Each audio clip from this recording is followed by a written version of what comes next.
What's going on, guys? Tyler Breeze, Prince Pretty King of Qville, definition of delish, all that stuff. And you're here on Counted Out.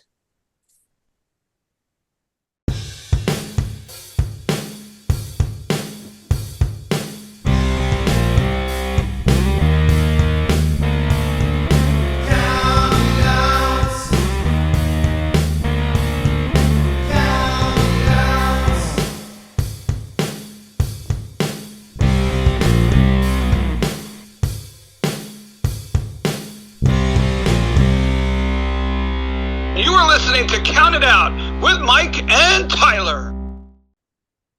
Well, we are live, pals, and welcome to another edition of the Bill After Seal of Approve. Count It Out with Mike and Tyler.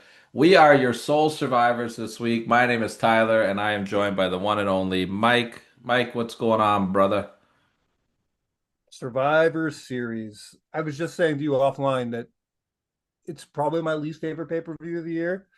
But then when I think like I'm scrolling through and I'm looking at things, I'm like, is it really? This is a Bret Hart thing for me. I always say I hate Bret Hart, and then I look at his matches, I'm like, oh yeah, he's in 10 of my top 20 matches. Yeah, You know what I mean? I love Survivor Where I think Series. Survivor Series, I think falls into that category where I hate it until I remember I don't hate it. Yeah, You I've know? always been a big fan of Survivor Series. We've got a jam-packed Well, show this week. you're also a huge tag team guy. Yes. So what's your thoughts on like you're a tag team guy. So does that love of tag teams move on to four 8 and 10 man tags? Is it To an is it extent. the same? Is it the same for you? Is that does the same psychology? Here's a good question. Does the same psychology in a regular tag match apply in a 10 man tag? No, it's a little different, and I'm glad you mentioned psychology. And I'm going to tell you what my biggest pro and my Because I biggest think psychology is huge in tag team wrestling. I don't think 100%. people understand how big psychology has to be in tag team wrestling. So here's my biggest pro and my biggest con about Survivor Series matches. I Okay. love the psychology in Survivor Series matches because there are so many different stories you can tell. You can Mhm. you can tell baby faces being down 3-1. You know what I mean? And they have to fight from behind. You can tell baby faces being up and heels running away and getting that heat of I'm a coward, fuck you. You can tell even matchup the whole way through, and it can turn into these tag matches, or you can You do these quick you can tell the elimination bad roll news Brown ups. story. 100% where the heel just doesn't get along with anybody and they walk out on their team every year. There's so many different Every stories you can that's tell. Now, the only con that I have about Survivor Series matches is when they don't give them enough time and they have to just do like, oh, I just got yeah, eliminated by a body slam. yeah. Like that's my only con is that sometimes like, they get beat by moves that they would never get beat on. And I It- get it. it- I get it because there's a lot of eliminations. And that's why I think that the 4-on-4 Survivor Series format works better. I like the five yes. on five better, but they don't ever give it enough time to execute it properly. But when they do give those Exactly. matches enough time, and case in Mhm. point, I'll use 2016 in Toronto. Like they gave that match Yeah, like 50 minutes, and it's regarded as one of the best Survivor Series matches of all time. Same with Team Cena 100%. versus Team Authority. Like they told Yes. so many great stories in there, and yeah, I'm a big fan of the Survivor Series matches. So do you put Survivor Series as a whole, like the pay-per-view Survivor Series? We're going to talk about your favorite matches off all of them, but do you, if you were to rank all your favorite, pay-per-views of all time, do any Survivor Series plop in there being like, because I love that Survivor Series more than a Royal Rumble, more than a SummerSlam? Yeah, 2002 comes to my mind immediately. That's the Mhm. Survivor Series with the first Elimination Chamber. That had a lot of really good matches and moments on it in Madison Square Garden. 2016, I was there live, but the Goldberg Lesnar match, that Raw versus Yeah. Smack, all the Survivor Series matches on that card were really good because they gave them time. I think that there's great individual matches on a lot of Survivor Series, which we'll talk about in a couple minutes here. Mhm. But yeah, I mean, they're definitely. I have guilty pleasure Survivor Series that I love, like 1990 is a guilty pleasure one for me. with Yeah. Axe's hair alone makes that worthwhile. Nobody But yeah, will understand that. No one will ever understand the hair. I miss the Survivor Series matches in WWE. Now don't get me Okay, wrong, you so know I love a good War Games, well, but that was my next question. Do you think this is just the evolution of Survivor Series? Because it did get worn out. A lot of people weren't liking it anymore. There was a few years where we didn't get them at all. Mhm. There wasn't like Survivor Series was just a name at this point because I can count at least what 5 or 6 maybe Survivor Series pay-per-views where there was no multi-man matches. Um, I mean, hell, there was one. I don't. What was it? 98, where the whole thing was a tournament. Yeah, yeah, yeah. You know what was that? Deadly Games. Deadly Games. So after a while, they gave up on that format. We're back to the multi-man format, but now they obviously Triple H was always a huge War Games mark. He's able to use this War Games format, which I think is great, and this is a great place for it. Do you not like the fact that they've turned this into a War Games Uh, permanently, or no, not you wish permanently. it was survived? So Okay. here's my take on this. To me, like, you know me, I love War Games. The very first War And Games match ever is one of my favorite matches of all time. yes, That right. being said, we are getting to a point now where Survivor Series is just turning into the Hell in a Cell pay-per-view of it's I November, was we gonna got to throw a War Game. Like this yeah, year, at least with the build, at least it makes sense why we're heading to War Games because I think they've done a sure. really good job of building up this With Team Heyman with against Team with all Cody. of them. And Yeah, the females as well. yeah, absolutely. And Mhm. but I mean that being said, I would much rather like War Games be War Games, not because it's Survivor Series. Yeah, so I And agree that's with that's that. me with any gimmick match though. The only gimmick match that I like that has its standalone pay-per-view is Money in the Bank because Mhm. that just makes sense. Exactly. And But Royal like Rumble, these obviously. and Royal Rumble, yeah. And I don't even count Royal Rumble as a gimmick match No. anymore. Like it's just Yeah. that's a big setup. Same with Elimination It, Chamber as well. Like Elimination Chamber means something now because we're mhm. heading the winner goes to WrestleMania. Whereas Exactly. back in the day, I would use that same argument. Oh well, we just have to have an Elimination Chamber match because it's that time of the year. No, now Yeah. it's like, okay, you don't do the Rumble, you want to get to Mania, go through the Chamber. It's a devastating match. It makes Exactly. sense. I like it. I just Yeah. don't like the fact that we like War Games is like AEW.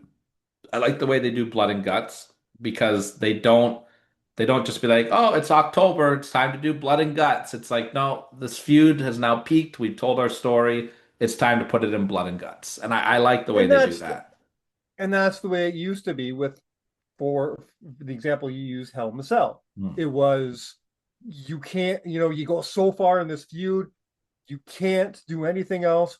Let's do it in Hell in the Cell. Or for a while, it's the third Raw of the week. We have nothing better to do. Let's lower the fucking Hell in the Cell. Yeah, There was a while where there was too many Hell in the Cell matches. Now I don't mind there being one Hell in the Cell a year, but I'm like you. I don't want it to be set by a timer. well, and I like that Uh, we're not even doing one a year now because the last Hell in a well, Cell no, we match did. was Punk and We didn't have Drew it this year. last Yeah, year, right? Yeah, so yeah. there's nothing We this didn't year. get it this year. So it Yeah, means that's right. something. It's nice. It's nice that it means something. When they bring Hell in the Cell back, it'll be meaningful. 100%. And I will give a lot of credit to Punk and Drew for that because that match was violent. It was a great Mm-hmm. match. So we got a lot to talk about. I want to break the show up this week because we're gonna do a bunch of fun things. So Mm-hmm. we're gonna go through every Survivor Series and rank our favorite match from every card, which we've done for previous events, WrestleMania and SummerSlam, I believe. I think this is the have we not done Royal? No, we haven't done Royal Rumble yet. We're No. gonna do Royal Rumble come We'll January. get That's there in right. January. And then we're going Yeah. to also count down Randy Orton's top 7 Survivor Series matches. So I think what Mm. I'd like to do is I'd like to start with our favorite matches in Survivor Series history, take a little break Sure. in the middle, talk a little bit of what's going on in the world of wrestling very quickly, and then go into our list if you're cool with that. I'm cool with anything, man. So I'm going to try to keep this fast because there's like Survivor Series has been going on since 1987. We're not going to give a full breakdown of the matches here, but we're just going to kind of go through it No.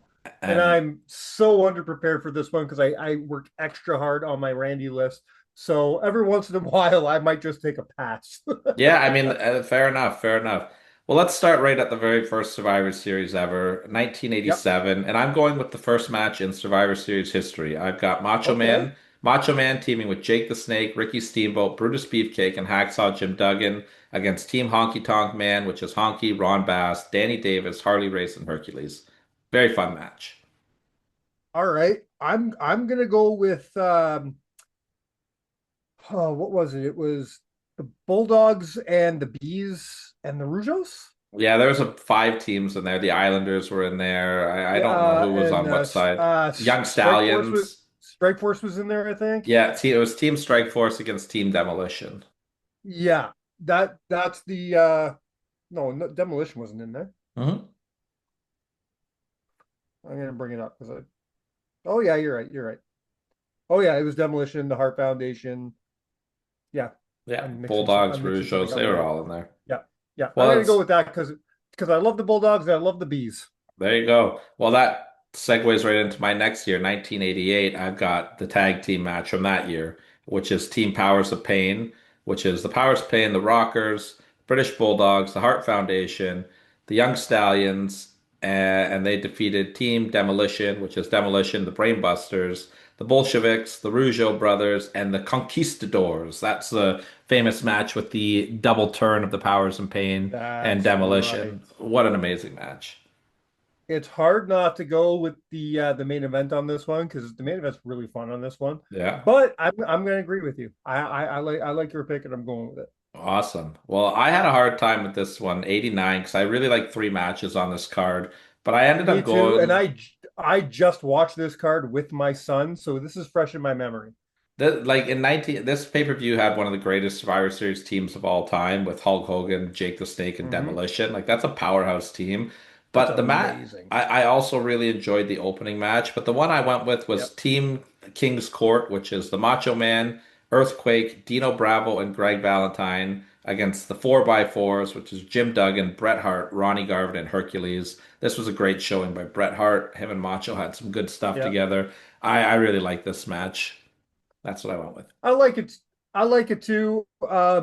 I'm gonna go with the opener, the Dream Yeah, Team versus the Enforcers. great match. That was Dusty, Brother Brutai, the Red Rooster, and Tito Santana versus the Boss Man, Bad News Brown.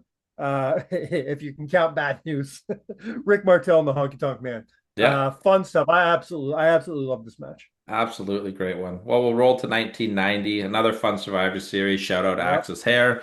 That match is in consideration for me, but I went with the $1 million team against the Dream Team, which is the $1 million Man, the Honky Tonk Man, and Greg Valentine, with the debuting Undertaker against Dusty Rhodes, Coco Beware, Bret Hart, and Jim Neidhart. Again, Mhm. another strong showing by Bret Hart in this one. I'm going. There's no other correct answer. I'm going with you on this one. Although I will say the Ultimate Warriors team of the Warrior, or the Warrior, LOD, and Texas Tornado is another powerhouse Survivor Series team. Hmm. 91, there's a couple options, but I decided to go with Yep. Team Ric Flair, which is Ric Yep. Flair, the Mountie, Ted DiBiase, and the Warlord, going up against Team Rowdy Piper, which is Rowdy Piper, Bret Hart, the British Bulldog, and Virgil. I don't think it's going to break anybody's brains to note that I agree with this one. Yeah, This is I the love this this is match. this is one of my favorite opening matches of all. Like I know the Dream Team as well, the from 1989, but this is one of my favorite opening matches from Survivor Series pay-per-view. Yeah, I like the Survivor Series in general too. This is where Taker wins his first world title as well. 92, I went with Bret Hart versus Shawn Michaels for the world title. Hmm. Um, I came close to saying Savage and Perfect versus uh Flair and Razor just because Yeah. it's a fun match, but I'm going to agree with you. Except I also came close to saying Boss Man versus Nails just to be an asshole. Yeah, fair enough. Fair enough. Don't forget that Casks match, Taker and Kamala. That's right. 93, there was a couple good options, but I ended up going with the Hart family, Brett, Bruce, Keith, and Owen against Shawn Michaels and his Knights, just for the Yep. storytelling of the Brett and Owen stuff. And I just, I'm a Hart Foundation mark, so it's cool to see Stu out there. I'm going to go off the beaten path on this one. I'm going to say Team Razor versus Team IRS just because I Fun have fond match. memories as being a kid watching this match. It was really fun. But do you know who the real winner is of this whole pay-per-view? The poster. I Yeah. have such memories. This was one of the first times I remember seeing the poster in one of my local stores, Yes. video stores. This poster was hanging in our local video store, and the image of Lex Luger holding the fork and knife over his head like that is ingrained in my head. Yeah, This is one of my it's favorite. This is one of my favorite wrestling like VHS boxes of all time. yeah, it's a fun one for sure. And who can forget Lex Luger and Santa Claus celebrating together at the end of the show? 94, I went with Team Bad Guys, which is 1, 2, 3 Kid, the Bulldog, Fatu, and Razor Ramon, and Sione Mhm. against the Teamsters, Diesel, Jeff Jarrett, Jim Neidhart, Owen Hart, and Shawn Michaels. Very fun match. I am with you though, and I think we've talked about this on past Survivor Series shows. I'll never understand the name the Teamsters. Yeah, I mean, weird name. I don't get it. Yeah, but yes, I agree with you. I love that match. 95, I went Brett and Diesel. Okay, good pick. I'm gonna go with Sean Ahmed and the Bulldog and Sid versus uh, I believe it was pretty much Team Cornette, but Yoko, Well, it Owen, was that was the Razor, mix. and Dean Douglas. Yeah, that was the mixed card, the wild card match. It was the heels and Yeah. faces teaming up together. Yeah, that was fun. Mhm. 96, it wasn't even close for me. Bret Hart versus Steve Austin in one of the greatest Yeah. wrestling matches of all You, time. but we don't have to talk about anything else. Nope. 97, I went with the screw job. Bret versus Shawn again. This was, if you take away the screw job, this was a very, very just blah Survivor Series. Yes, yes, it was. Kane and Mankind had a good match, though. Yeah, but I agree with you on this one. 98, I went Rock and Mankind in the finals of the Deadly Games tournament. This was a terrible Sure, pay-per-view. this was a terrible pay-per-view. I love a full event tournament. I love this stuff. I am that one guy who loves WrestleMania 4. Uh, but this just didn't hit the mark for me.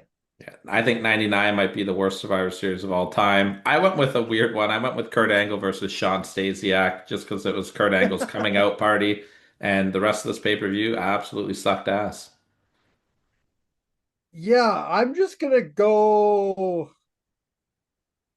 I'll go with the Outlaws versus Al Snow and Mankind. Why not? Okay, well, I mean, if there is a cure for insomnia, that might be it.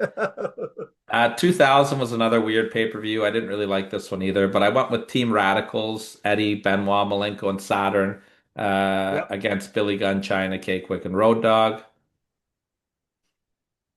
Yeah, I think I have to. I think I have to go with you on this one. I gave a lot of thought to going to with the Dudleys and the Hardys versus Edge and Christian and Right to Censor. Yeah, that was a good one too, but I like Yeah, this one better. but I think I'm going to go with you.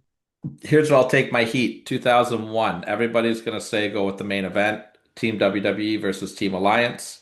I am going with the Okay. opener of Christian versus Al Snow because I absolutely love this match and I think they have a banger. It's a guilty pleasure pick. That one's from my heart.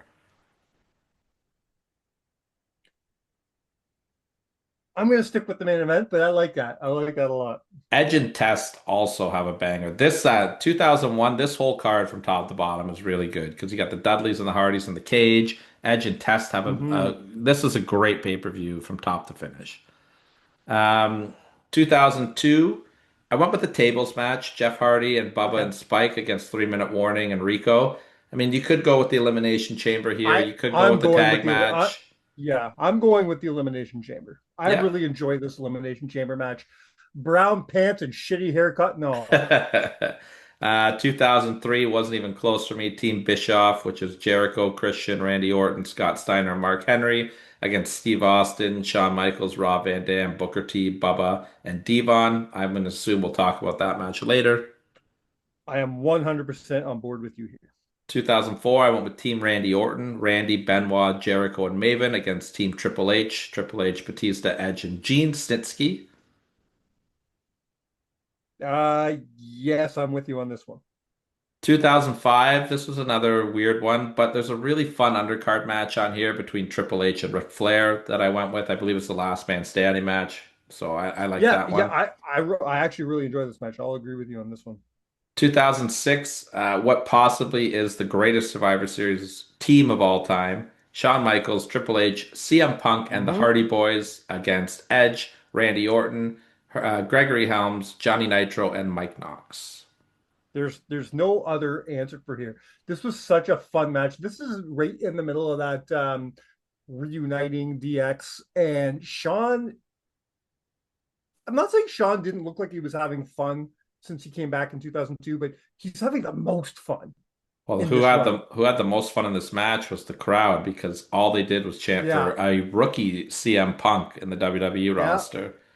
Um, That spot where he takes, I think he eliminated, I think it was Mike Knox. And oh, he's like, Sean at the beginning. Who was yeah, that? yeah, yeah. I was like, who is that? Yeah, That's so funny. And I know most people, if that spot happened today, they'd be like, oh, he buried him. He buried him. I People mean, love everybody gets buried. But if a spot's funny, a spot's funny. it did This is bury funny him as though. well. I will say that is a burial of Mike Knox, big time. But whatever. 2007, I went Hell in a Cell, Batista and Taker. These guys had a fantastic match. I am gonna go with the triple threat match: Punk, Morrison, and Miz. Yeah, that's a good one too. I'm gonna catch some heat for this one, I think, but I just really remember this being a great match. But in 2008, I went for Undertaker, a Big Show, and a casket match. These guys had a really good match here. Okay, so I always forget how much I love this match. Me too. I recently was re-listening to old shows that we did, and I listened to my list of the greatest casket matches, and I talk about this match and how great it is. I'm like, really? I like this. I hate the Big Show. I like this match, so I went and rewatched it just a few days ago to see why did I like it. I fucking love this match. It's It fantastic. is it is such a unique take on the casket match. Big Show. This is some of the best like actual psychology and ring work the Big Show has ever done. I Big love Show this and match Taker so had much. underrated chemistry together in their matches. They were good together. Let's keep rolling here. I've got 2009. I went with John Cena defeating Triple H and Shawn Michaels by a pinfall Yeah, in a triple I threat love this. match. I Uh, absolutely love this match. 2010. This was a tough one to pick one, but I went with a little sneaky pick here. I went with Dolph Ziggler defending the U.S. title against Caval, who's also known as Loki. Hmm. I just think that was a fun little mid-card match. Okay. I'm gonna go with because I don't remember anything about this. I'll just go with Kane versus Edge because I don't remember anything. There you go. Yeah. 2011, I went CM Punk defeating Alberto Del Rio just because I love the Howard Finkel stuff. That was Howard Finkel's last big moment in the spotlight. That's right. Although with the main event, I really enjoyed the stuff John and The Rock did against Awesome Truth. Yeah, I Awesome loved Truth was Awesome having a Truth. good run Yeah, there. yeah. 2012, I went with Punk versus Cena versus Ryback with the debut of the Shield. I'm gonna go with you on that one. Yeah. 2013, another weird little card here, but I went with Punk and Daniel Bryan against the Wyatt family. They always had, especially Bryan and the Wyatts, had great chemistry together. But I really liked watching Punk and Bryan team together because they're two of my favorites. So that was cool for me. Yeah. I'm I'm I'm I'm looking at the card and I'm gonna go with you because there's nothing better. Mm. 2014, it's not even a question. It is Team John Cena, which is Cena, Yes, Dolph sir. Ziggler, Eric Rowan, The Big Show, and Ryback against Team Authority, which is Seth Rollins, Kane, Luke Harper, Mark Henry, and Rusev. The debut of Sting. Eric Rowan talks about this on our show if you want to go back through the archives and find that. This match is incredible. There's only one correct answer for this show. Yes. 2015, I did not enjoy this pay-per-view, so Neither did I I. picked Sheamus cashing in the Money in the Bank at the end. That's what I picked. I Roman had just defeated Dean Ambrose in the finals of a vacant tournament title match, and Sheamus cashed it. I picked Dean Ambrose versus Kevin Owens just because there was nothing better on the card, but Yeah. that's hilarious. 2016, I my heart wanted to go with Goldberg and Brock 'cause it was so fun to watch live, but obviously Hmm. I went with Team SmackDown, AJ Styles, Bray Wyatt, Dean Ambrose, Randy Orton, and Shane McMahon against Team Raw, Braun Strowman, Chris Jericho, Kevin Owens, Roman Reigns, and Seth Rollins. I love this, but I went Brock and Goldberg. Fantastic. Yeah. I think the next 2 years are, we call them the Brock Lesnar show, because 2017 is Brock Lesnar versus AJ Styles, 100%. Okay, I'm gonna get some heat here. I went a little off the course here. Okay. I went Shield versus New Day. Okay, great match. Very great match. Mhm. 2018, I went Brock versus Daniel Bryan. This match was amazing. I don't remember anything about this card at all. I don't even know if I watched this. I would recommend the main event. Brock and Daniel Bryan. This is right I a don't week think after Daniel Bryan turned heel with the and won the title. I don't think I've ever seen this pay-per-view. I don't recognize any of this matches. Wow, It's a good one. interesting. Brock and Daniel Bryan for sure. 2019 then, since you didn't watch that one, we'll move on. Yeah. 2019, I went back and forth between the triple threat match of I think it was Roderick Strong, Shinsuke Nakamura, and oh, I can't remember the third participant now. It was Roderick, AJ, and Shinsuke. Thank you. But I ended up going with Adam Cole versus Pete Dunne. I just remember this was the Adam Cole weekend. He had a big match at the Takeover the night before, and this match was really good. Interesting enough, I went with the triple threat. Yeah, Not fantastic. that one. Oh, Not that one. I went with Shayna Baszler, Becky Lynch, and Bayley. yeah, this was a good match as well. 2020, I went with Roman Reigns versus Drew McIntyre. I think you have to. 2021, I went with Roman Reigns versus Big E. Roman Reigns versus Big E. Eh? Yeah, I wasn't big on this pay-per-view. Mm. Oh, I do remember enjoying RK Bro versus the Usos. Yeah, that was my second choice. It was a fun match. That was a fun tag team. 2022, I went with the Bloodline, Roman Reigns, Jay and Jimmy Uso, and Solo Sikoa, and Sami Zayn against the Brawling Brutes, Sheamus, Ridgewood Holland, Butch, Drew McIntyre, and Kevin Owens. Yeah. 2023, I went with War Games, the return of Randy Orton, Cody, Seth, Jey Uso, Sammy against Well, hold, Judgment Day. hold on one second because you didn't let me do my 2022. Oh, sorry, I thought you said yep, like you agreed with me there. Oh, I did pick a different match because I went with AJ and the Good Brothers versus Judgment Day. Oh, fair enough, fair enough. 2023, I went with the War Games match again. Cody, Seth. Yes, Yeah. this time I agree with you. Yeah, And then 2024, I went with the men's War Game match again. Roman, the Usos, I, Sammy, and Punk against the Bloodline. if I'm not mistaken, though, the women had a really good one too. They Yeah, did have a fantastic yeah, War Games match yeah. there. I'm gonna go with the women's match on that one because I love that. Yeah. Well, and there it is. Leave your comments if you agree or disagree with anything there. I'd love to hear the feedback. And really quickly, I want to talk a little bit about some wrestling news before we go into your Randy Orton list. Hmm. Let's start off with Monday Night Raw and the John Cena Well, tournament. we're gonna have to go. Okay, you want to talk about John Cena tournament first? Okay, Yeah, let's start with both of those there. We'll start with because we weren't live last week. We had Homicide here last week, so we haven't talked about the last two Raws. So we haven't talked about the big John Cena news yet.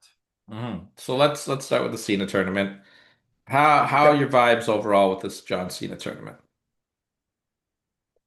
It's somewhere in the middle. I haven't hated it. We're getting some great matches, so I'm not mad. I don't find it.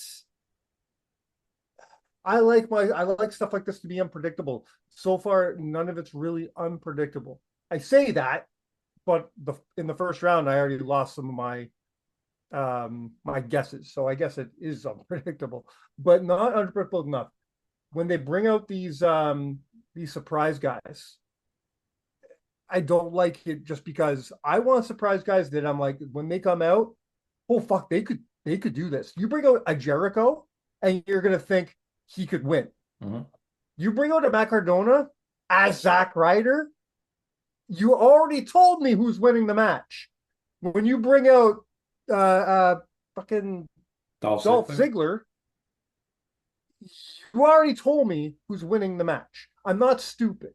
Now, if they would have brought out Ziggler as Nick Nemeth, I would have been like, okay, are they going to do something for TNA here? Are they going to push? I would have thought, I would have been like, maybe Yeah, they're going to do the because they've favors done so when much they for bring TNA him so lately. right. But when they bring him out using his old character, old gimmick, everything like that, the writing's on the wall. I stuff like that I'm not enjoying. With that said, we're getting some good matches. The second round is going to be interesting. I like that the people that they've put through so far, I'm enjoying to see go through. You want my honest opinion? I don't think we need Walter in that spot or Gunther in that spot anymore. I would have found a way to give the rub to Jamar in that match. I would have. Yeah, Javon Evans. Javon, not Jamar. Sorry. I'm in football mode, baby. Jamar Chase I suspended one game. uh not great. But I would have found a way to get him to the second round. I wouldn't put him past the second round, but I would have found a way to get him to the second round because nobody would have saw it coming. And it creates a star, and it doesn't hurt Gunther at all. It really doesn't. So I would I have done think that.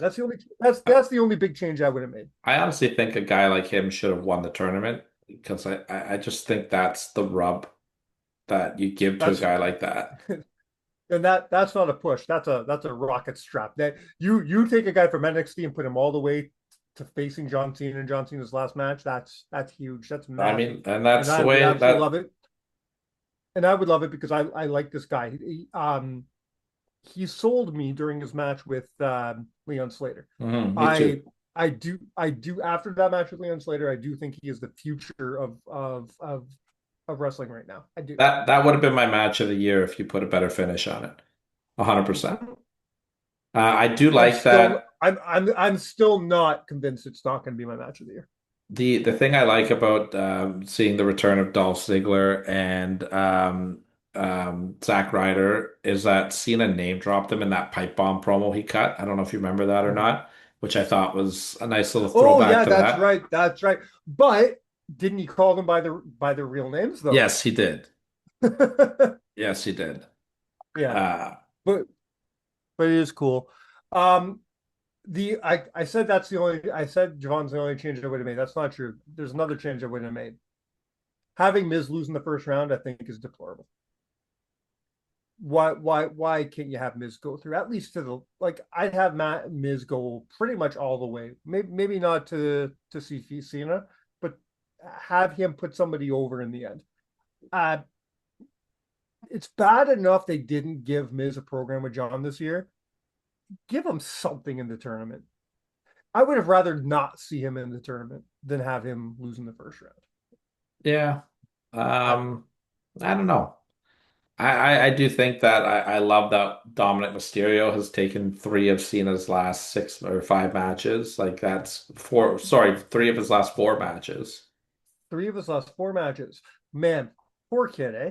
They're really burying that guy. I know, unbelievable. Now, here's my thing on this, and I know we've been really I would have made one change to the six-man tag on Raw.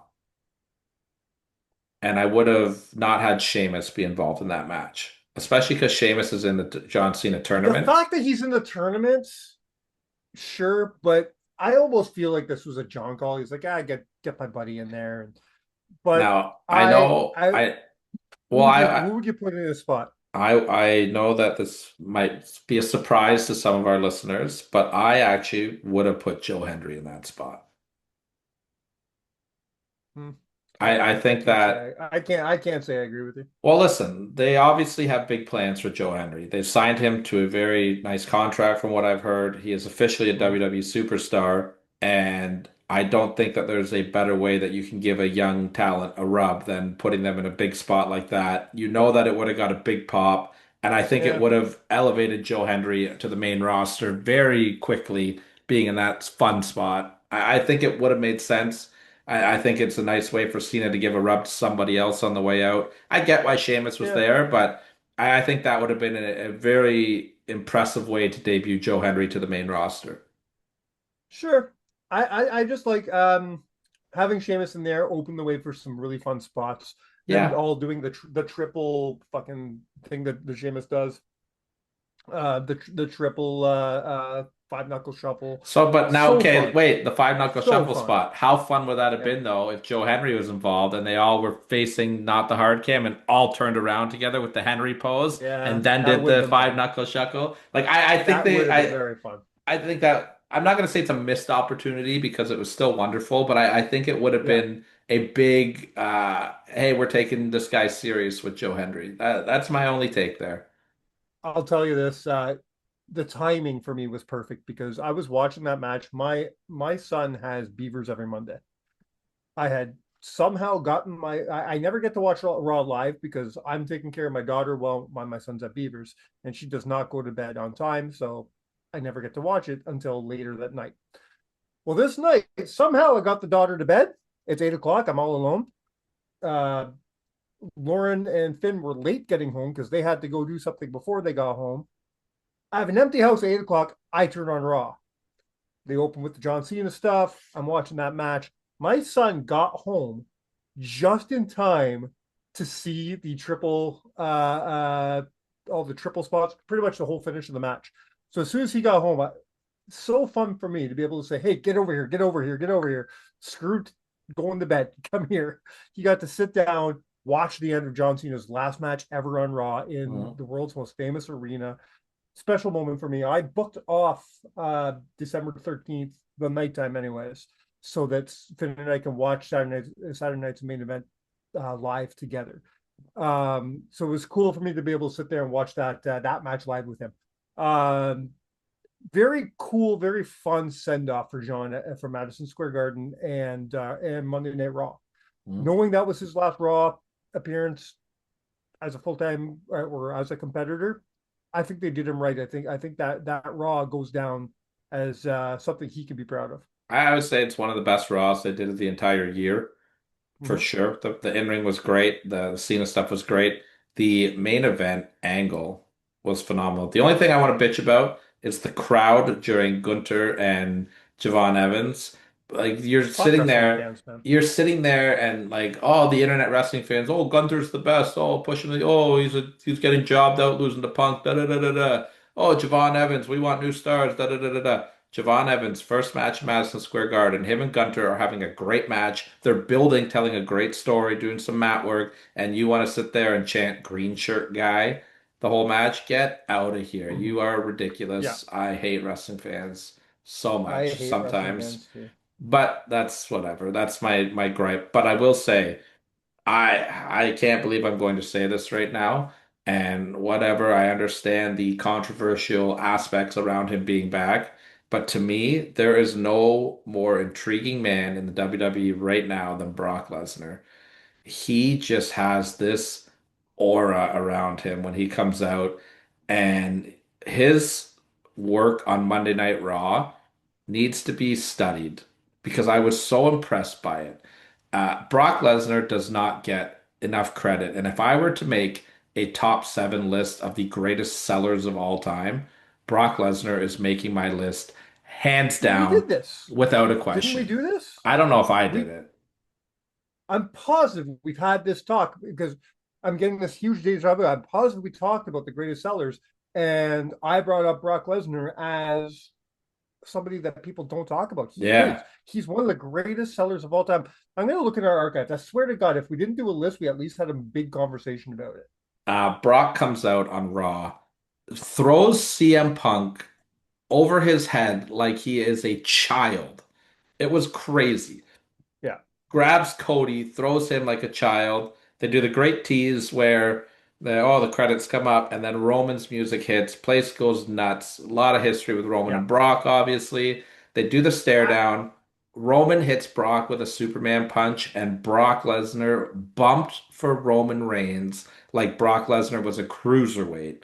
That yeah. right there, are like in case people, not that Roman needs it, but because he's been off TV for a few months, that Yeah. one punch in cell elevated Roman right back to I'm the baddest motherfucker on the planet. It was 100%. unbelievable. Brock Lesnar, I get it. Say what you want about him, but that guy is unbelievable. I'm so impressed with him lately. I am looking forward to this War Games. I think this is going to be a War Games that we're going to talk about for a long time. I Hmm. really do. I'm looking forward to both War Games. The women's match as well. throwing in this dynamic of Charlotte not trusting her teammates and doing this, it's making the story very, very interesting. I'm Yeah. really enjoying everything they're doing with this women's thing. Looks like we're adding AJ Lee into the match as well as Becky Lynch, which will be great. Mm-hmm. Yeah. Okay, so Though WWE. I would have been happy to keep it a 4-on-4, to be perfectly honest. Yeah, I agree, but I do like adding AJ and Becky, and I think that makes the match a lot more fun as well. So that's the good stuff that WWE's been doing. I want to shift over to TNA because I'm just I don't I'm trying to understand, and I'm trying to be patient and wait this Me thing too. out. Yeah. So first of all, I have no problems with Frankie Kazarian becoming the TNA heavyweight champion. I love Frankie Kazarian. He's a great heel character. I do think that it was way too soon to take the belt off Mike Santana, however. I'm Um, trying to let it cook. I'm trying to let it breathe. I'm trying to see what they're doing because they're doing this whole storyline of Mike not responding to phone calls and apparently they had him legit no show a bunch of meet and greets. signings and stuff Yeah. to make it look real. So that stuff intrigues me. Where are you going with this story? If it's if this doesn't pay off, then you fucked up.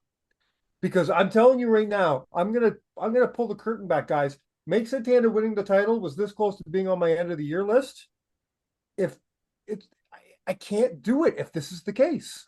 So If you're gonna fuck it up like that. this is kind of how I look at it. I think they're trying to do with Santana what they did with Josh Alexander, where like Mhm. they had him get his big moment and then have it taken away. I What have a they did with Josh few did, yeah. problems with it. Problem number one is the NXT aspect of this. Yeah. We're not getting the top dogs of NXT. We're getting people that I nobody knows who these people are. I'm not just going to say me. These are But NXT. you don't know who the top dogs are. I've learned who the top dogs are. I know enough of the names. I know enough of the names in NXT to know who the top dogs are and who's not the top dogs. And I love the guy to death, but other than like a very small percentage of us, Lexus King is not a top dog in NXT. I'm going to put it out there. I love him to Yeah, death, but he's not. yeah. And he's the I'm not biggest gonna disagree with you. he's the biggest star that's leading this next invasion of NXT. I don't know who any of the other people are except for Regal's kid.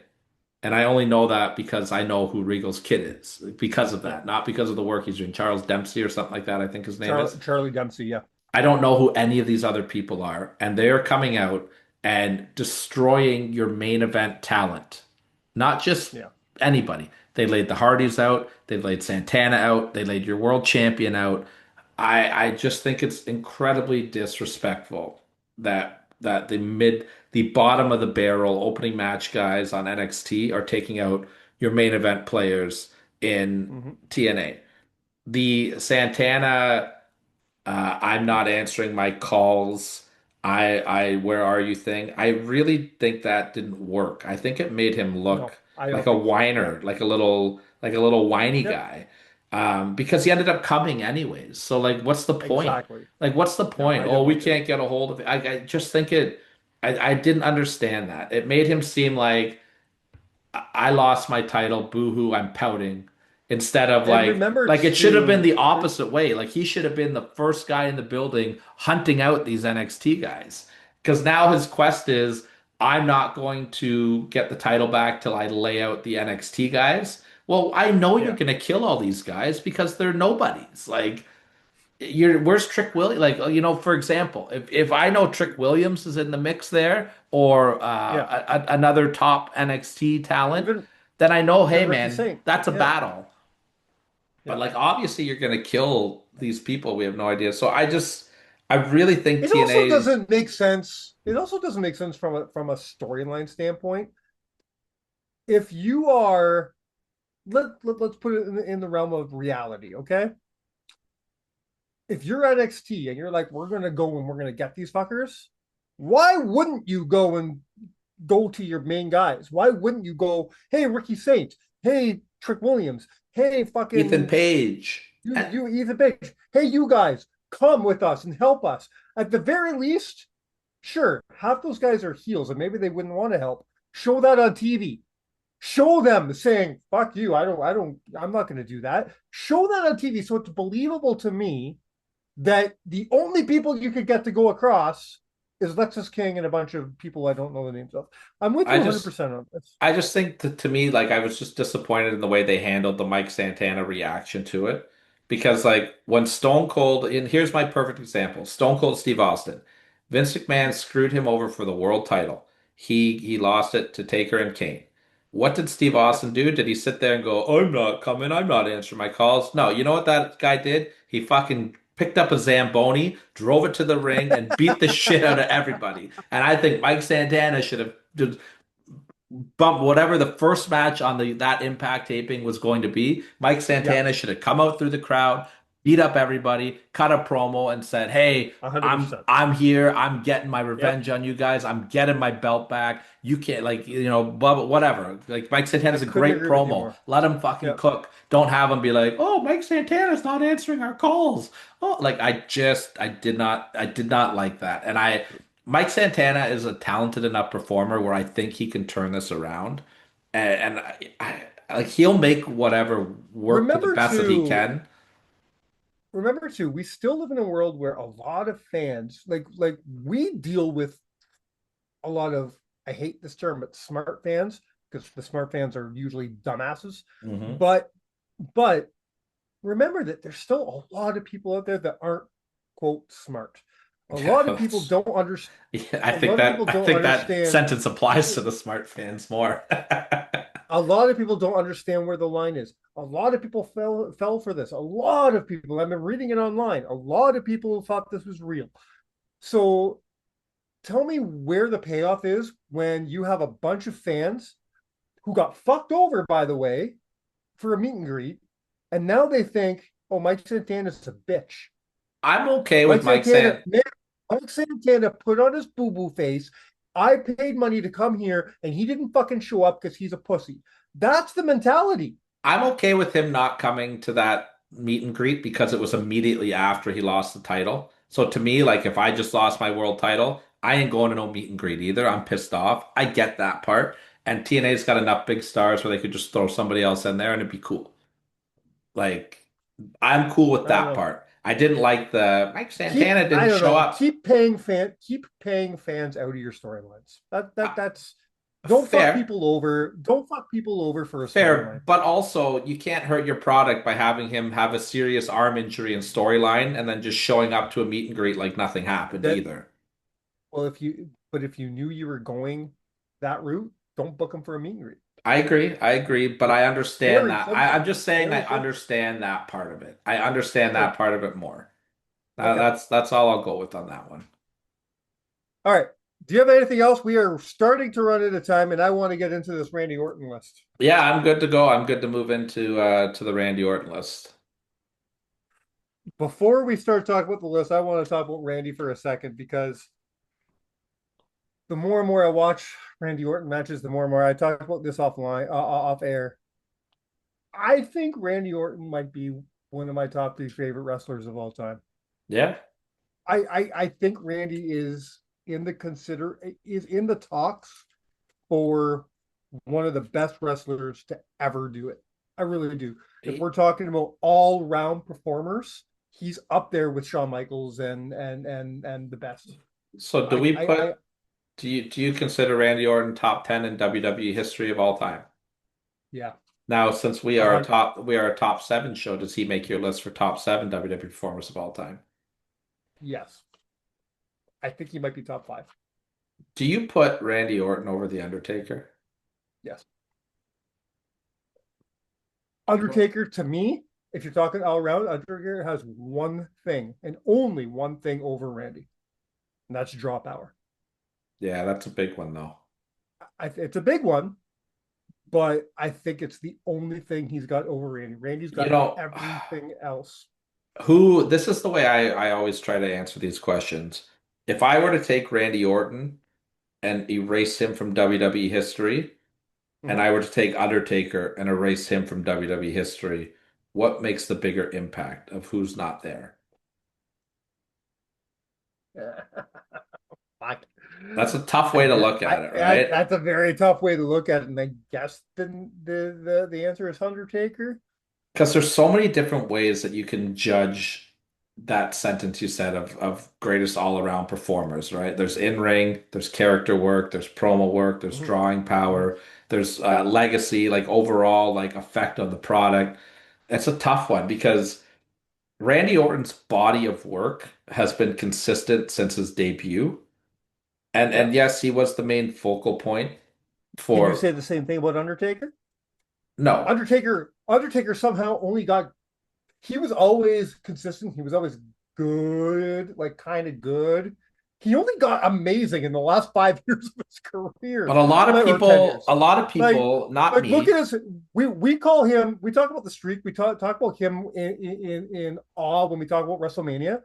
He didn't have amazing WrestleMania matches until WrestleMania 25. 25, 26, 27, 28. That's when he started having amazing I would WrestleMania I matches. would say I would say WrestleMania 16 personally. Or 17, sorry, because he went Triple H 17, Flair 18, Shitty 19. 20 was the return of the dead man, so that was cool. But That then was very cool. 21, Randy Orton, 22, Mark Henry, disappointing. 23, That's a guilty Batista, pleasure. I like that match. Batista 23, Edge 24. So I like the start of his good Mania matches was Okay, 21. I'm gonna say 23. I'm gonna say 23. 23, that's 23. fair. That's fair. That's where the phenomenal matches start at 23. But Randy, I think Randy has had way more amazing WrestleMania matches than Undertaker has. I don't. And that's not a I'd knock on have to sit. Randy. I'd have to sit down and really look at it, but I think he may have. I don't. I think that The Undertaker is a top I'm also three WrestleMania performer of all time. I'm also that weird guy. Like I like matches that nobody else does. Like I don't understand the hate on Randy versus Triple H from 25. It's a terrible Like match. I'll never understand the hate on that. I like that. Because it's supposed to be this personal grudge match of you just beat the shit out of my wife and family, and they had a technical wrestling match and a no disqualification Yeah. match. The storytelling was Yeah. terrible. The match was boring. It was a terrible match for what it should have been. Good wrestling match and like it's not like it's like oh this is the worst match ever. Like they always have good matches together. Yeah. But I now Randy's body, like I was saying though, like for me, I don't believe this, but a lot of people do find Randy Orton to be a boring performer sometimes. I don't I understand don't. I think that. he's a great technician. But I do think I think Randy deserves to be in the top 10. I think I really have to take a look. It's so hard with I some think of these I guys. also think I think he's up there as well as with the Undertaker and Jake the Snake Roberts as one of, if not the greatest psychologist He's fantastic, in the yeah. ring ever. I His mean, mentality, his understanding of the business, and his storytelling is second to nobody. like the top WWF performers are tough because to me, like the top four, like you cannot not have Bruno, Hogan, Austin, But, and but we're talking all round. I don't put Bruno in my all round. you I have to. don't. The guy Bruno's was boring as fuck. Bruno's, but Bruno that's a whole Drew, different. That was but a you whole. Yeah, okay. He drew, but he look at his in huge. ring. That was a whole different style of wrestling, a whole different But era of wrestling that that I was can't watch. that you can't. That doesn't mean that it wasn't over at the time because a lot of people can't watch this style of wrestling, and a lot of Yeah, people, you know what I mean? You can't discredit that Bruno for his time period was considered one of the best workers on the planet. The guy had the title for 8 years or whatever it is. He if drew more we're gonna sellouts talk in like that, Madison Square Garden history than anybody. Bruno has to be on your list. It's not even a question. He has to be. all round performers. No, he's Yes. not on my list. He Not. checks off Not everything but all. in ring No, for no, you. he doesn't though.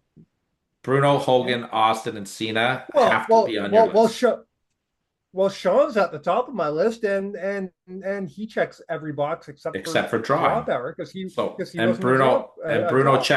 checks every box except for what your in-ring preference is, right?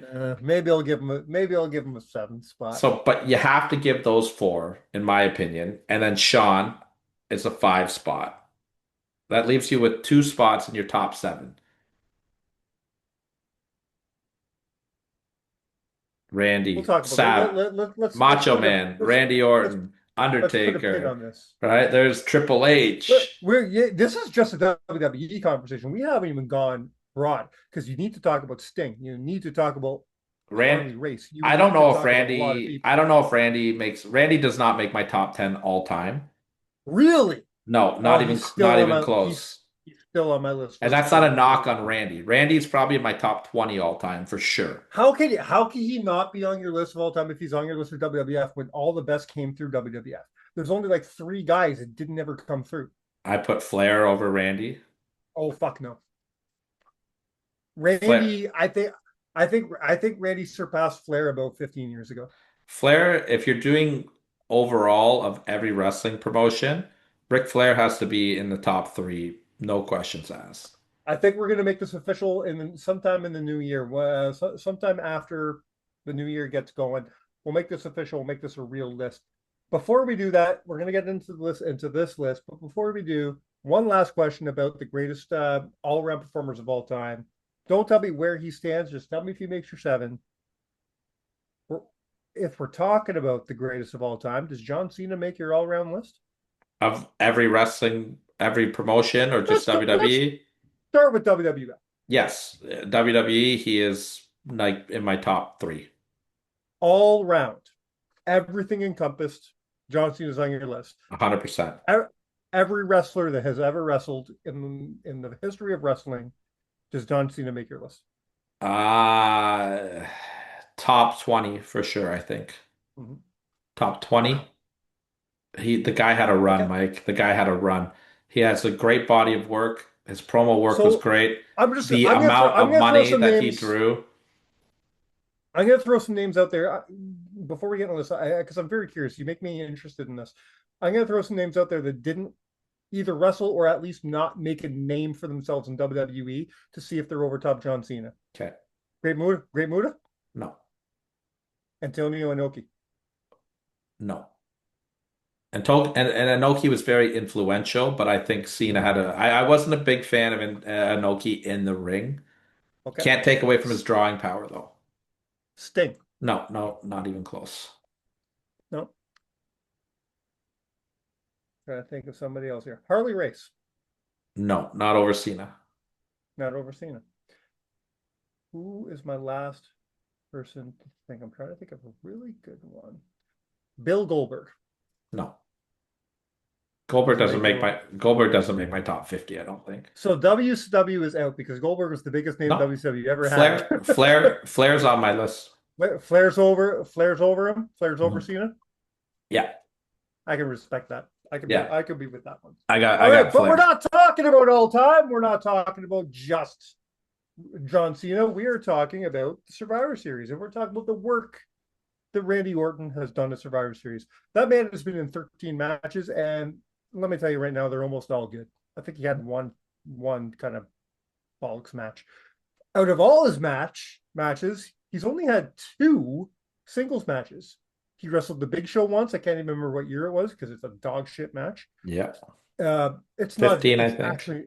It's actually not dog shit. It's a Big Show match, and I'm not a Big Show fan. And another match we'll talk about sometime on this list. But all the other matches were Survivor Series matches. I think this man, I didn't do the research, I didn't check, but he might have the record for the most Survivor Series matches. He definitely is in contention of being Mr. Survivor Series. Would you agree with that? I would say he is definitely in that conversation. We're going to jump into this list, and we're going to talk about the year 2019 for my number 7. This is Raw versus SmackDown versus NXT. I'll tell you your teams here. You got on Team SmackDown, you got Roman Reigns, Braun Strowman, Baron Corbin, Mustafa Ali, and Shorty G, taking on Seth Rollins, Drew McIntyre, Kevin Owens, Randy Orton, Ricochet versus Team NXT versus which is Tommaso Ciampa, Damian Priest, Matt Riddle, Keith Lee, and the man now known as Gunther, but then known as Walter. This is my number 7. Just for the record, Randy Orton and Shawn Michaels are tied for the most Survivor Series matches with 11 each. Thank you. Okay, good to know. That's Interesting, considering how And many times we'll probably talk about Shawn Michaels today, because they're in the same match a couple times. Kane is after that with 9. And Okay, surprisingly enough, tied with 8 matches each, the Big Show and the British Bulldog. interesting. Wouldn't Very add interesting. Bulldog on Okay. there. So interesting dynamic here. We have a Survivor Series match that is three teams Yeah, rather than two. I'm not a big fan of the brand supremacy matches, though we'll probably talk about a couple of them today. But that's not my thing. I don't. I When they started doing that every year, Raw versus SmackDown, it got boring to me. Throw I agree. NXT in the mix. Throw NXT in the mix. It gets a little interesting, though, right? This was a fun build for this year. It was really exciting. I don't have a problem with this match being on your list, but I remember not liking this match as much as I was hoping to. I didn't like the way they showcased They NXT made too much in this match. they didn't showcase NXT as much as they showcased Keith Lee. They made Keith Lee look like a fucking superstar. Yeah. But as history would show, with every promotion that Keith Lee would work for, it just wouldn't work out. I'm That's something that needs to be studied. I need to study the downfall of Keith Lee, I because think a lot of it was injuries too. he worked for the two biggest companies in the world, and neither of them put him where he maybe could have gone. Like He got what I call the Monty Brown treatment, where I think he did Monty better than Brown could have been Monty. the biggest name in the fucking world, but he never got there. I think he did better than Monty. Like they put the NXT title on him and he had a short run there. But yeah, just like it seemed like every time the wheels would get going, like something would happen. If it was an injury, it was Mm-hmm. whatever. He had a great start in AEW too. He had a great tag team with Swerve Strickland. But we just like, and then he's been gone for Where years now. where is he now? Is he still in AEW's Yeah, payroll, or is but it he's just injured. kind of Yeah, but off? he's still He's injured. there. Yeah, Okay. but he hasn't fought in a few years Can with injuries. can his career be salvaged? Can 100% he it can. be a top? Can he be a top draw? I don't know like if he's going to be your world champion, but he's Right. definitely like he's got a lot left in the tank if his Five, health is okay.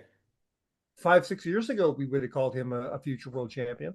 Could have. You absolutely could Yeah. have. But I mean, you can't judge that based on injuries and stuff. Shit happens, right?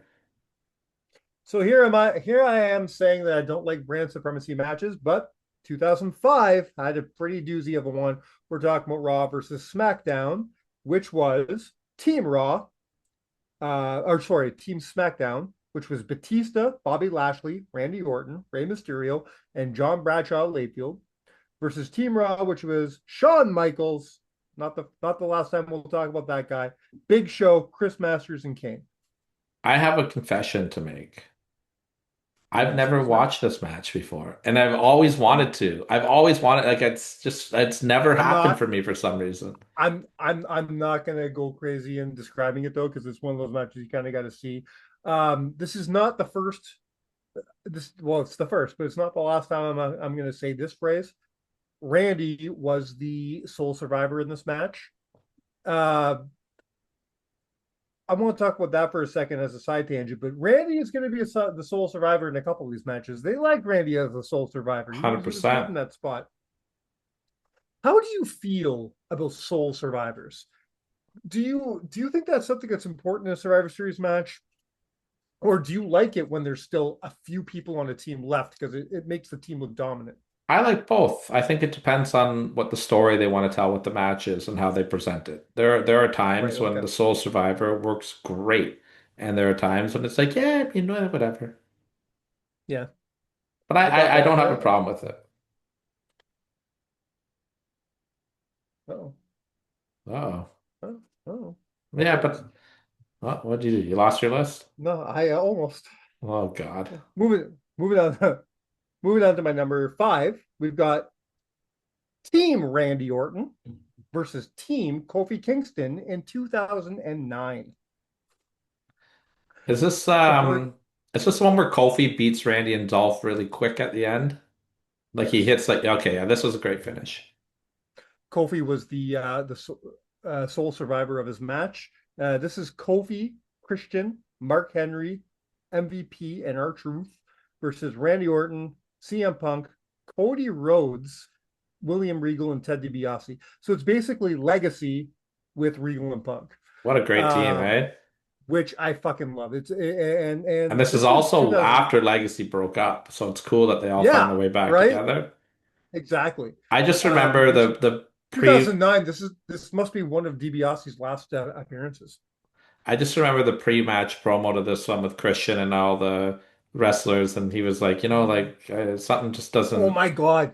There, something's different here. Like I stand out a little more yeah, because he's the only white person on the team. But then he's like, I'm the only guy yeah, from yeah. Raw on the team. You guys are all SmackDown guys. That's so funny. And And then all the then other he did guys, the rap. the way they played it off to like, what's different, Christian? And they all Yeah. know. And he's like, I'm from Raw. They're like, oh yeah. And then he did that So good. stupid That rap was a where he great pointed promo. out that he was the only white guy on the team. It was, oh, Vince and his racism. Yeah. It did make for a fun match. It was I really enjoyed it. And it was like this is long before people have to remember this is long before Kofi Mania. This is Yeah. before New Day. Well, this was the first This big is like rub that they were giving Kofi because they did that angle in MSG exactly. before where him and Randy had that great brawl, and then Kofi really And got over. this is shortly was the MSG the match where Randy got pissed off at Kofi? No, that was a different one. Because but this is in that Yeah, era it's though, in that. right? I think that Yeah. might have been a couple weeks after this pay-per-view or whatever. Okay. Stupid. Stupid. I lost my list here. How do you keep losing your list? I put it down and Oh my God. okay. Number 2000 number four, right? number 4 is 2004. We're going Randy Orton, Team Randy Orton versus Team Triple H, which you mentioned earlier in the show. Really enjoying this match. Yeah, it's a fun match. This is good. This is Randy's first run as a as a face. He won the championship back in SummerSlam. Then of course the very famous turn the very next night on Raw, which turned him into a babyface. Not sure how successful this babyface run was for Randy, being his first one, and people weren't really behind him so much yet. But this was a fun match. We've got Randy Orton, the man he beat for the championship, Chris Benoit, Chris Jericho, and Adam Kontow's favorite wrestler, Maven, versus Triple H, Batista, Edge, and Gene Snitsky. I love the stipulation of this match. Do you remember? It was whoever won the match, their team got to be the GM of Raw for a week. So no, 4 weeks. But it was like each member of the team got to be the GM for a week. Yeah. But Yeah, this yeah, this I one love this that match too. is remembered for Maven, and Maven's talked about this. He comes in hot and busts Snitsky's orbital bone open with an elbow, and then Snitsky just murders him with a chair Just shot. just killed him. Yeah. Yeah. This was a fun match. Once again, Randy is the sole survivor, beating Triple H. You know who I put as the MVP for this? I Ric don't know. Flair did some great work in this. Flair always did great work around this time. Ric Flair in Evolution is some of my favorite stuff when he wasn't wrestling. I wasn't big on him and Batista being tag champs and stuff like that. Yeah. But when Ric Flair was in Triple H's corner or in Randy's corner and stuff like that, he was gold. He was absolute gold. I think that our top threes are going to align here. So let's see how much they align. Once again, we are talking about a brand supremacy match for my number 3. We're doing Raw versus SmackDown in 2016. Okay. This one was not my number 3. I think so it would looks like maybe our top 3 is not lining up. I think it might be my number 1 in all honesty. Oh, okay. So our It top 3 is lining up. I can't decide if it's my 1 or 2. I can't decide if it's my 1 or 2. Wow. All right. I love 2 of these matches a lot. For those who haven't seen the match, I think this is my number 2. I'm finalizing it my number 2. On the SmackDown side, it's AJ Styles, Bray Wyatt, Dean Ambrose, Randy Orton, and Shane McMahon. Again, yes, I wrote that down right. Shane McMahon. Versus Raw, which was Braun Strowman, Chris Jericho, Kevin Owens, Roman Reigns, and Seth Rollins. you need to watch this match to understand how phenomenally fun this is. Mm-hmm. Randy may not be the sole survivor, but he was a survivor. Him and Bray Mm-hmm. are there to hold their hands up in the end. Fun stuff with the Shield. Well, I guess it wasn't the Shield But they reunited for because that powerbomb spot, yeah. though, So Dean Ambrose did not want to be on his team, and he because he made it hated AJ very Styles. clear Yeah, they were he feuding. hated AJ Styles. After he was eliminated, he came back and helped the his old Shield brothers put AJ through a table. It was great stuff.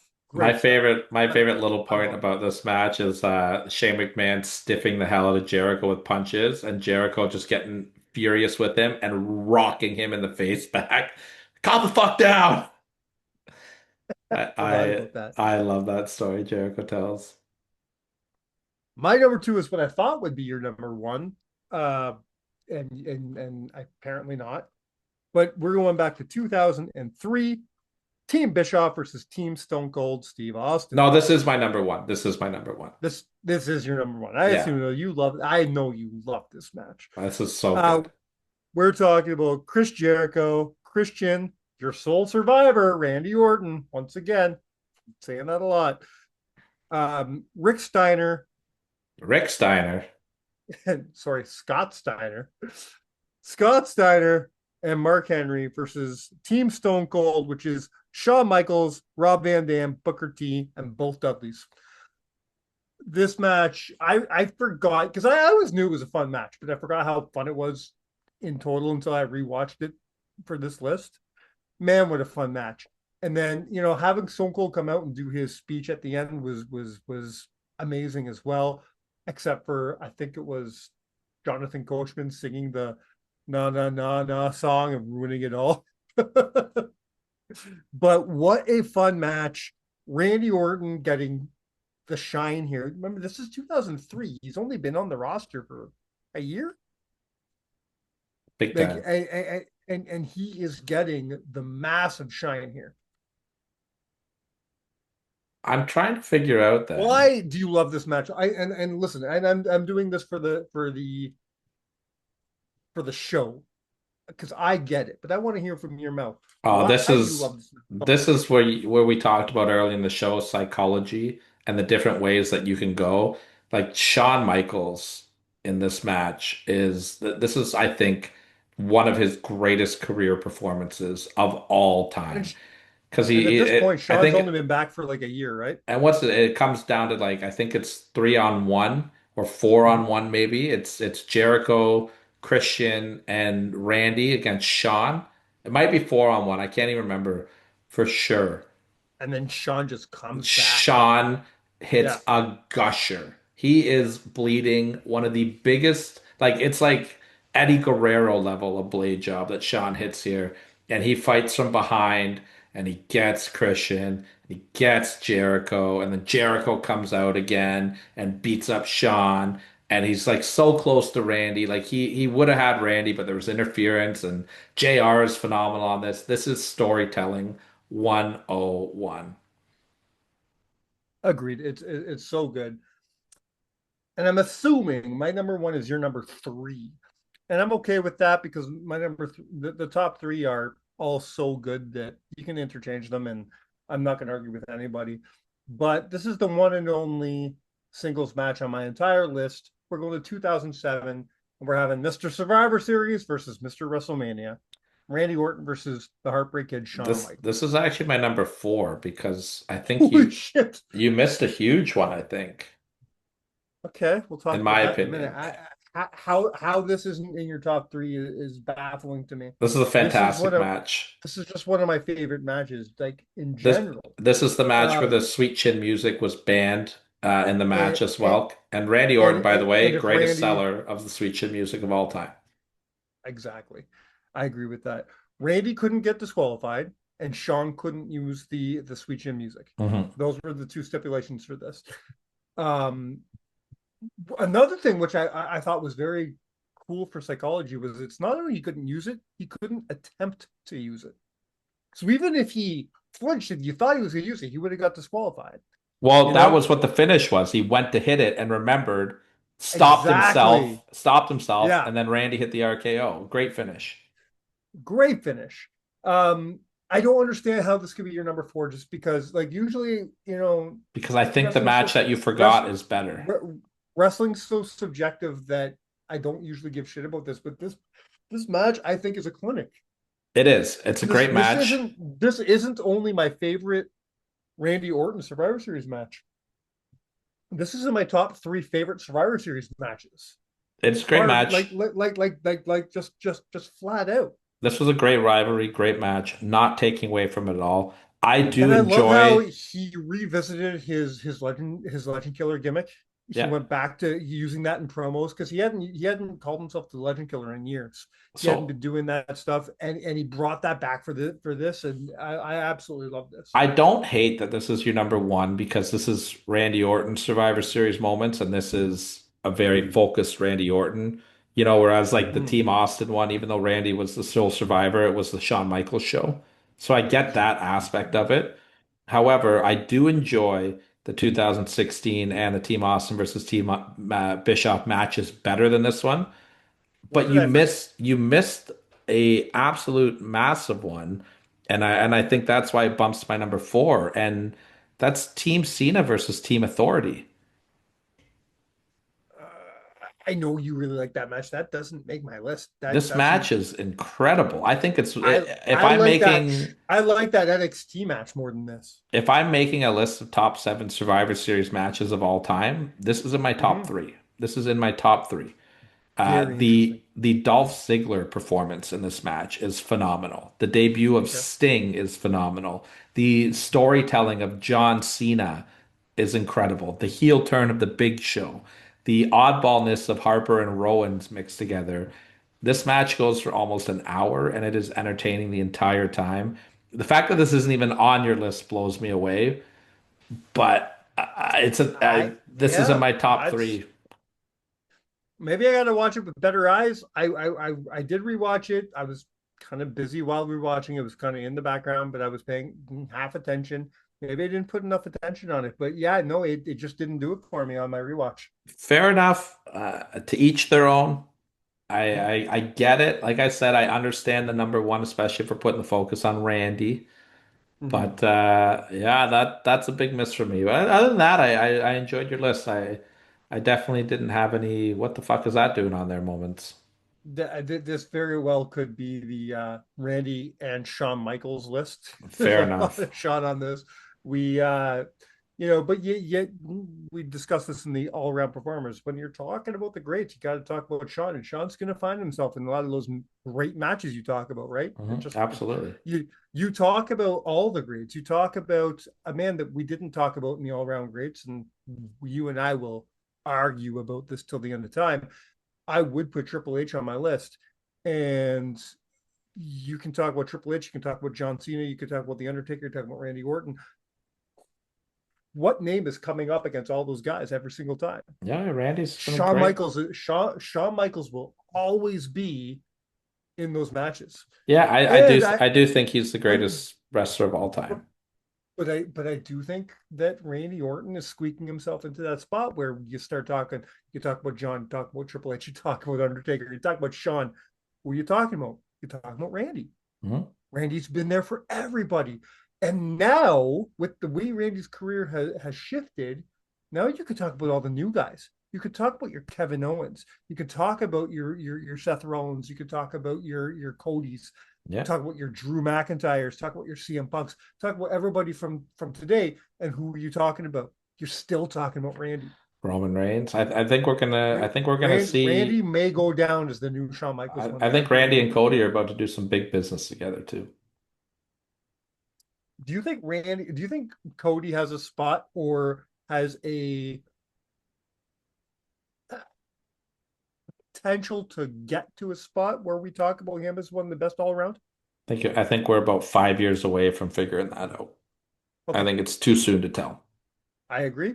But if there's anybody from the current batch that we might talk about one day, I think Cody's at the head of that list. Seth Rollins Uh, has got to be in that conversation as well. Seth Rollins definitely in that Roman conversation. Reigns has to be in that Ro- conversation. I think a lot of people are going to sleep on Roman because they don't like his in ring. I disagree with that wholeheartedly. I think Roman does need to be talked about because if we're going to talk about John, why can't you talk about Roman? Roman And or then people Randy. are and then people are going to come at me going, well, at least John has mic skills. Roman's mic skills have gotten so much better over the years.